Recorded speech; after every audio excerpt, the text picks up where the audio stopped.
Welcome to the Times of Israel's Friday Focus. I'm your host, Amanda Borschel-Dan, here with our diplomatic correspondent, Lazar Berman. Lazar, thank you so much for joining me in our Jerusalem office today. Good to be here as always, Amanda, and hello to all of our listeners across the globe. Hello to all of our listeners. And Lazar, I haven't asked you this yet, but where are you spending Rosh Hashanah, which is coming up next week? I will be in Jerusalem, in my home, and I will be the laner, the Baal Korah, the person reading the Torah for both days in my synagogue. So for anyone wanting to check out your wonderful vocal prowess, where should they go? They should go to the Nitzanim Synagogue on Asher Street in Jerusalem. Excellent. I won't be there. I think you know that, but I will be there in spirit for you, Lazar. I appreciate that, and I think seats are like 500 shekels, so Ah. not for me, for, to have a reserved place for the high holidays, I but see you that. do get a couple minutes of me as well. For the peasants, 500 shekels of the spot. Okay, not bad, not bad. All right, so Lazar, we today are going to speak about rumors, at least, or hopes that Israel will soon create some kind of peace agreement, some kind of peace pact with Syria. And in fact, on Wednesday, Syrian President Ahmed al-Sharaa said that ongoing negotiations with Israel to reach such a security pact could lead to results, quote, in the coming days. But later on Wednesday, an Israeli foreign ministry official told AFP that Syria will seal several security and military agreements with Israel by the end of the year. So the question is, Lazar, were they talking about the Jewish year or the secular year? That's a very good question. So the Jewish year would be very, very quick. I doubt they're talking about that. But what is the big event coming up where things seem to be coming to a head? It's the UN General Assembly, which starts next week. The big news is around the French and companies, all the other European and other countries' recognition of a Palestinian state. But it seems that the U.S. administration, the Trump administration, is pushing both sides, both Israel and the new Syrian government, to come to at least a security agreement about new security arrangements over the border or along the border, so that we could even have the prospect of Netanyahu and Ahmed al-Sharaa, the new president, perhaps meeting on the sidelines of the UN General Assembly. So that seems to be where a lot of the effort is being put right now. Now, Lazar, in your memory, have Israeli leaders and Syrian leaders met in person on the sidelines of the UN or in any other forum in recent history? At the UN, I don't know of any, but if we're going to look back, so before my personal memory, but also, while I was alive, there have been consistent, ongoing contacts between Syrians and Israelis throughout. So if you want to go back to 48, to the War of Independence, that ended with Syria holding territory along the Sea of Galilee, which was to the west of what Israel was supposed to have based on the British mandate. And they came in, so there was talks. There was something called the MAC, which I forget what it means, some sort of coordination committee or something like that. And there was regular talks between Syrians and Israelis, mostly military, about how to deal with that border. Now, they agreed on a demilitarized zone right in the area of the Sea of Galilee, but a lot of that land was farmland that belonged to kibbutzim. And Israeli farmers throughout the 50s would go there and farm, and then the Syrians, their interpretation was that demilitarized means no one can go in there. Israel can't farm it. Israel's was that demilitarized means military and not civil. So farmers would come under attack, would come under shelling, would come under sniper fire. And that led to a lot of tensions in the 50s. Of course, there's also a lot of tensions around water, right? Because Syria said that they have a right to the Sea of Galilee. And when they saw that Israel was using the Sea of Galilee as their exclusive preserve for the water, they tried to divert a lot of the water, the headwaters of the Sea of Galilee, and that led to some combat as well. So that kind of defined the 50s, 60s. Of course, in the 67, what happened? What's the big event? The Six-Day War. On the last phase of the war, basically the last day and a half, last day, Israel decides, when I say Israel decides, it's really Moshe Dayan decides, the defense minister, to send forces to capture the Golan Heights. And that, of course, changed the whole balance there, that Syria's pushed back way toward Damascus. Israel controls the strategic boundary. And Syria, of course, tried to regain it in 1973. They did very well in the first couple of days. They drove in the southern and central Golan Heights. There was really danger of a serious breakthrough. Israel eventually stems that, goes onto the counteroffensive, and moves into Syria. And they get to a point where the goal was, we want to make sure that we have ground artillery that's able to bomb or shell Damascus to show how close we're getting. And that was the impetus for a new round of negotiations into 1974, where they came up with the arrangement that held until this year, or the end of last year, until the Assad government fell. So this 1974 status of forces agreement that defined what the border would look like and how many forces would be along the border. And you had the UN UNDOF, the UN Disengagement Observer Force, who would go around, and I'd seen these guys drive around, go to Israeli units, and basically count and see whether the Israelis and then the Syrians are indeed living up to that. Now, that arrangement held. It held for 70, more than 50 years. But it wasn't the only thing, because there was at times intensive political discussions where the assumption was that eventually Israel and Syria would make a peace deal, which would see Israel giving back all or most of the Golan Heights in exchange for normalization. That was what Syria wanted. That was the Israeli plan as well.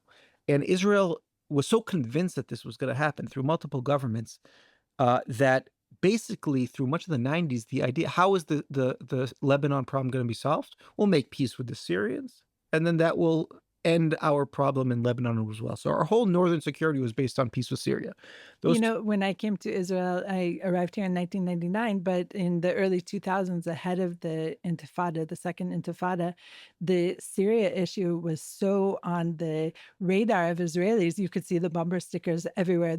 The people with the Golan, Ha'am im HaGolan. And I may have told you this story before, but we actually bought a couch from a furniture store here in Jerusalem that was called Rahite Ha'am im HaGolan, the furniture of the people of the Golan. Amazing. It was so forefront in all of Israelis' thinking then. Right, and that movement came out because there was a feeling that there's about to be this disengage. Of course, before the disengagement, but a withdrawal from the Golan Heights, and it was certainly a very pressing political issue. Now, what happens next is you have the second Intifada that doesn't break down this expectation and the quiet contacts.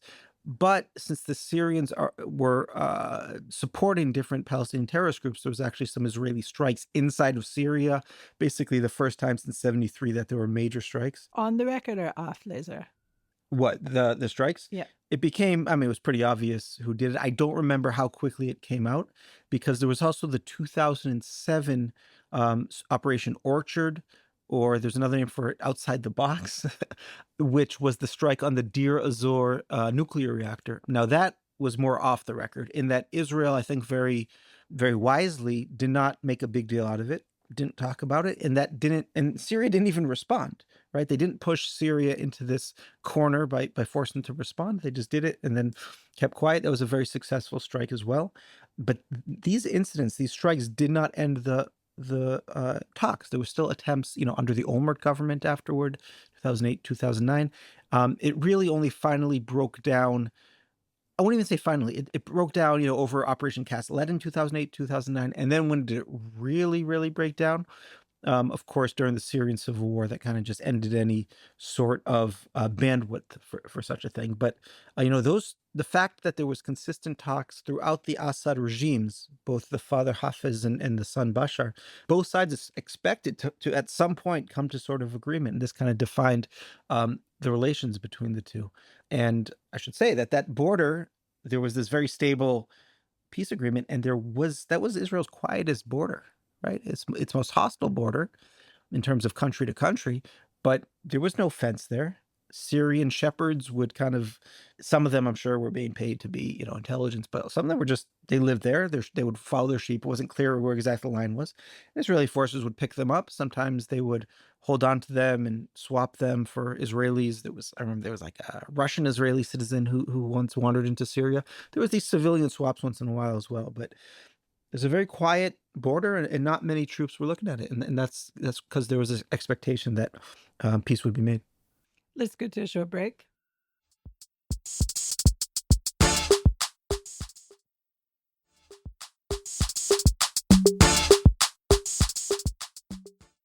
And we're back. I'm Amanda Borschel-Dan here with our diplomatic correspondent, Lazar Berman. So we've made it essentially to the Syrian civil war, which of course saw millions and millions of migrants take to Europe through, any means possible. And that was incredibly influential in terms of the face of Europe today. But let's talk about what happened on the border between Israel and Syria during this civil war period. Yeah, so there was a couple of major concerns that Israel had. So Israel started this Mabam, the war between the war campaign, in 2010, actually, the year before the war broke out. And that meant Israel was going to try to, as much as possible, weaken the Iranian back axis in Lebanon, in Syria, and try to improve the conditions when the inevitable northern war came.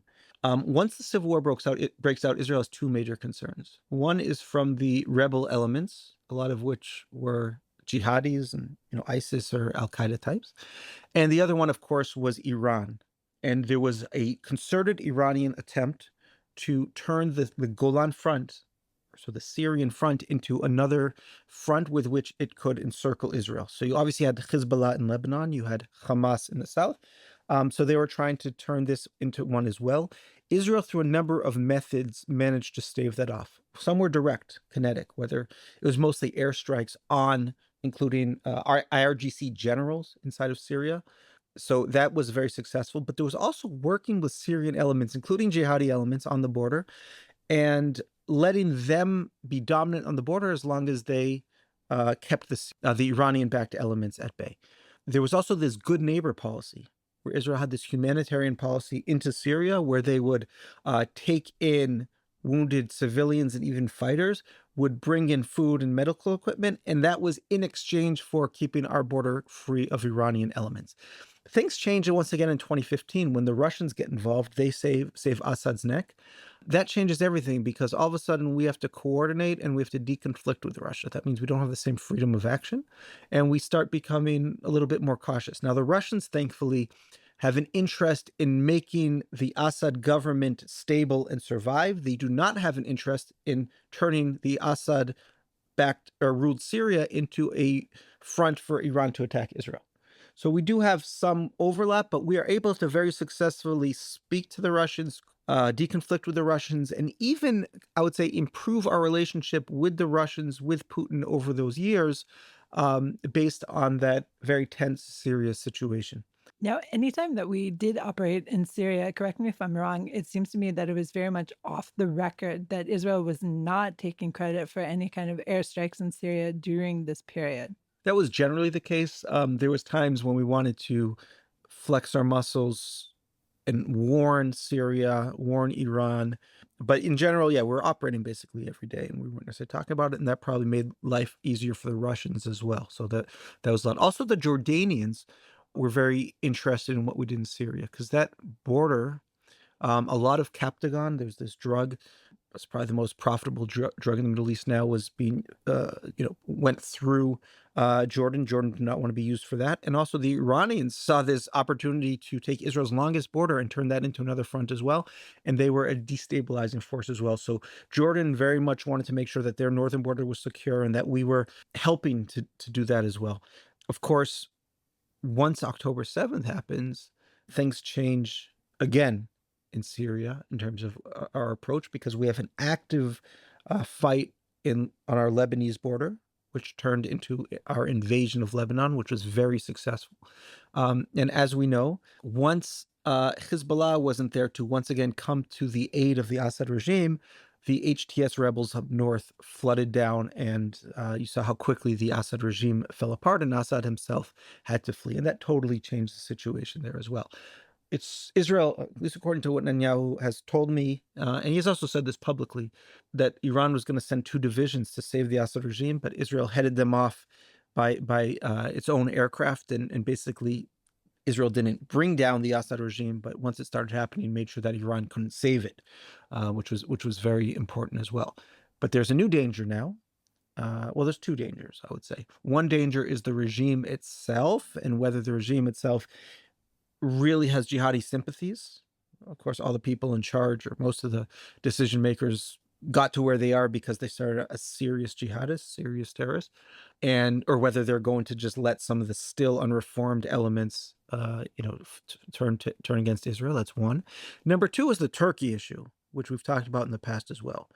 Turkey was the main backer of the Hayat Tahrir al-Sham, which is the group that took over, and now their members are running, or the main element of the government. And whether this Turkey will try to turn Syria into a ground from which it can threaten or pressure Israel, or whether Israeli actions in Syria, for a number of reasons, are going to bring us into conflict with Turkey as well. So there's new dangers there, but of course there's new opportunities in Syria as well. Okay, let's go to a short break.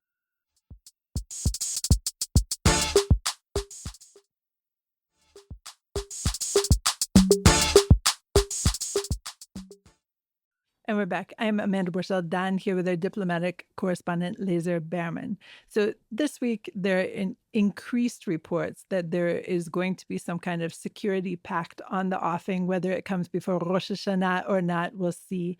But at the same time, we're also hearing that Syria has begun withdrawing heavy weapons from the country's south as it works to reach this agreement. And the south is where Israel seems to have a lot of an interest currently in boosting the Druze population. We are the Jews, and then there are, of course, the Druze. And the Druze are a very esoteric religion. We've talked about it in the past, but they're families who cross the border, meaning on one side in Syria, the same family can live just a few kilometers away in the Israeli side. And so Israel has a very vested interest, but not only because of this family connection. So talk to me a little bit about the Druze situation. Yeah, so the Druze, they've been in it's called Jebel Druze, Suwaida. That's the main city there.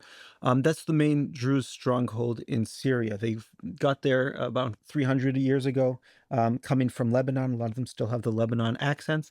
We've heard, especially in July, there was that outbreak of fighting between mostly kind of Bedouin families, forces, gangs, whatever you want to call it, and then on the Druze side as well, a lot of atrocities on both sides. But Israel, for a couple of reasons. One, because of the domestic political power of the Druze in Israel, and the significant role they play in Israel's security services and in the army. That is one reason why Israel intervened on the part of the Druze. Actual attacks inside of Syria. There was an attack basically on the presidential compound in Damascus, warning this government to make sure nothing happens to the Druze. We accuse the government, the Sharaa government, of being behind a lot of these attacks, but also because we don't want hostile elements near us, and therefore we have this very deep understanding with the Druze, and we think that they can be instrumental in securing the border region. So we have told the government again and again in Syria that we will not accept Syrian forces, government forces south of Damascus, and there has to be a demilitarized zone, and the Druze population cannot be targeted. That's basically the situation we're demanding now.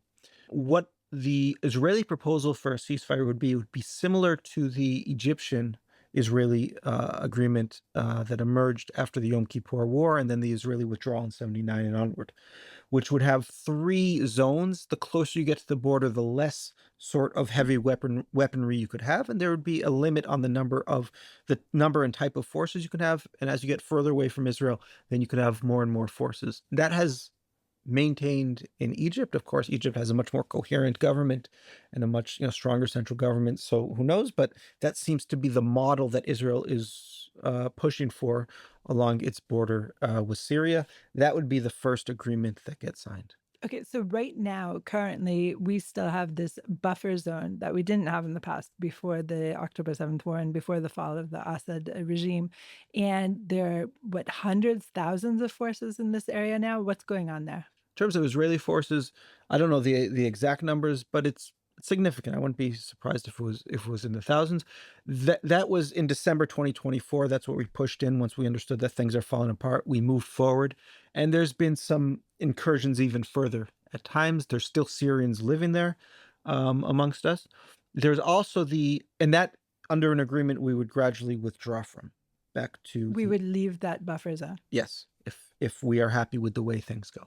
Where we're not going to leave is the heights of the Mount Hermon, where until I believe it was also in December where we took over the heights, and I don't think we're ever going to leave that.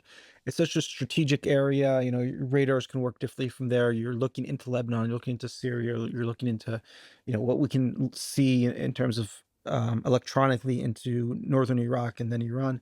I don't think we're going to give that up for anybody. Maybe we'll even expand our ski slopes on the Hermon as well. There's also reports that Israel wants to make sure there's no Syrian forces or any sort of radar or anti-aircraft forces in southwestern Syria to give us a kind of a permanent corridor in case we need to operate against Iran again. So that might also be in this. So we are very aggressively kind of creating the security infrastructure that we think will serve us moving forward. And I think it's just a reflection of how successful Israeli actions have been, with the exception of Gaza. We can talk about that, differently. But in terms of the north, in terms of what we did to Iran, in terms of the fall of the Assad regime, our operation against the Iranian nuclear program as well, we really have changed what the situation was, and we're trying to change it for a few decades into the future. Now, of course, there are some dangers here. The fact that the U.S. looks like it really wants this Shah government to succeed and is really putting its backing behind it. Maybe not the Department of Defense, but the White House is, and a lot of the Arab world with which we have contacts or we'd like to have contacts is also starting to pour money in and wants this to succeed. So we have to be careful about how much we push against it. Our policy has been a little bit incoherent at times, and we really have to decide, okay, what is in our best interest over the border? Obviously, an Iranian-backed force is not in our best interest. The real question now is a very weak or fragmented Syrian state or a disappeared Syrian state, but with chaos over the border in our interest? And one might say yes. Or is a relatively coherent but cowed Syrian state in our interest over the border? Now, if you look back classically, Israel wants to make peace with strong Arab countries. So Egypt, because it's a strong country, we said it can maintain peace along our border. Same with Syria over the years, when we talked about how peaceful it was. When Arab regimes get weak, that's when we have problems. So the weakness of the Jordanian state is why there are terror attacks like today or other attempts over the border. The weakness of the Lebanese state is why Hezbollah was able to dominate what happens there. So generally, we want strong states. Are we going to move away from that? I would be surprised if we did. In my own personal opinion, a coherent Syrian state, even if these people used to be jihadis and maybe when they go to bed they have thoughts of these things, I don't really care. If they understand that their survival depends on U.S. support and moderate Arab support and not getting into any adventures against Israel, I think that is a decent, that is actually a very good outcome. And hopefully that security arrangement starts to lead some other arrangements. Whether we're going to get to full normalization, if Saudis and some other countries do after the war in Gaza, then it might be possible. I don't think it's going to happen anytime soon. Let's start with the more pressing security arrangements and maybe some others as well. So at the same time this week, when we're hearing the buzz about this security pact, we're also hearing that the US-backed Syrian Democratic Forces, the SDF, are being pushed to move quickly to ratify a deal they made in March with the head of the Syrian government to bring the areas that they run under state authority. So I think it's important to mention to our listeners that Syria is still pretty chaotic in some areas, and that the leadership or the ostensible leadership of the country does not fully control all of the territories. Right. And I think, that is the question also, we're asking what Syria we prefer. It's also a question of what Syrians can make, whether it's going to be this very weak central government that's federalized, which isn't necessarily a bad thing for us. So you'd have the Kurdish autonomy, obviously is never going to threaten us. You'd have a Druze autonomy. You would have kind of a Sunni-dominated Damascus and northward, and then you would probably have some sort of Alawite element as well, which also is not going to threaten us. That's not bad because then we have different actors, and I think three of those four actors, the Alawites, the Druze, and the Kurds, would be very open to certainly wouldn't threaten us. Then they would probably be open if we're forward thinking to having some sort of contact. But yeah, but that's a question of whether that will even last because Syria was never stable except under the Assad regime, which is a brutal dictatorship, a minority dictatorship. So, if for betting people, I wouldn't necessarily put a lot of I wouldn't put a lot of money on this government lasting. This is transition. This is after a civil war. These things generally don't last. But I think if indeed this government wants to just settle things down and stabilize Syria, get its terrible economy back on board, that's a good thing for us, and we shouldn't be seen as getting in the way of that. Lazar, as always, it's been illuminating. Thank you so much. Well, it has been illuminating for the both of us, and hopefully for our listeners as well. Shana Tova. Shana Tova, Lazar, and to all of our listeners. Thanks for listening to the Times of Israel's Friday Focus. Please check out another installment next week. If you have any questions or comments about this or any other podcast, please drop us an email to podcast@timesofisrael.com. Until next week, shalom.